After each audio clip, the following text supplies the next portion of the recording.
Social media पर खेसारी लाल यादव का viral हो रहा है वीडियो, जिसमें खेसारी लाल जो है लड़की को स्टेज पर पीटते हुए नजर आ रहे हैं। दोस्तों इस खबर की पूरी सच्चाई जानेंगे उससे पहले अगर वीडियो पर नए हैं तो वीडियो को लाइक कर दीजिए, चैनल को सब्सक्राइब कर लीजिए और पावर स्टार पवन सिंह और खेसारी लाल के सच्चे फैन है तो वीडियो को लाइक करके अपने दोस्तों के साथ शेयर करना बिल्कुल ना भूलें। दोस्तों सोशल मीडिया पे ये वीडियो बुरी तरह से वायरल हो रहा है, जिसके अंदर दिखाया जा रहा है कि खेसारी लाल किसी लड़की को थप्पड़ पे थप्पड़ मार रहे हैं।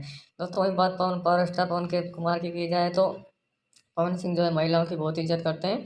वो कभी भी महिलाओं को जो है इस तरह से पेश उनके साथ नहीं आते। दोस्तों सोशल मीडिया पर पवन सिंह का भी वीडियो वायरल हुआ, जिसके अंदर वो लड़की के सामने हाथ जोड़कर माफ़ी मांगते हुए दिखाई दे रहे हैं। दोस्तों खेसारी लाल यादव का यह video power star Pawan Singh के किसी फैन ने वायरल किया है। दोस्तों बहुत बड़े बड़े स्टारों ने कहा कि खेसारी लाल तुमसे ये उम्मीद नहीं थी कि तुम इस तरह से जो है किसी लड़की के साथ पेश आओगे। दोस्तों खेसारी लाल यादव के बारे में आपका क्या कहना है, कमेंट करके हमें जरूर बताएं। और ट्रेंडिंग स्टार खेसारी लाल यादव और पावर स्टार पवन सिंह के सच्चे फैन हैं तो वीडियो को लाइक करके चैनल को सब्सक्राइब करना बिल्कुल ना भूलें। मिलते हैं दोस्तों अगले वीडियो।